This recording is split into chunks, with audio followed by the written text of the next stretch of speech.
جو مسلمان گھروں میں بیٹھ رہتے اور لڑنے سے جی چراتے ہیں اور کوئی عذر نہیں رکھتے، وہ اور جو اللہ کی راہ میں اپنے مال اور جان سے جہاد کرنے والے دونوں برابر نہیں ہو سکتے۔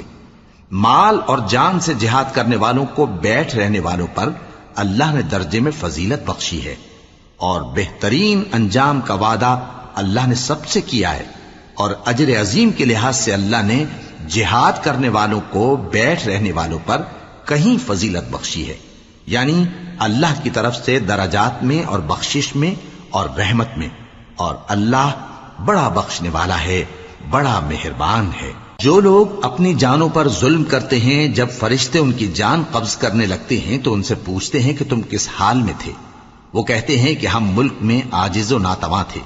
فرشتے کہتے ہیں کیا اللہ کا ملک فراخ نہیں تھا کہ تم اس میں ہجرت کر جاتے؟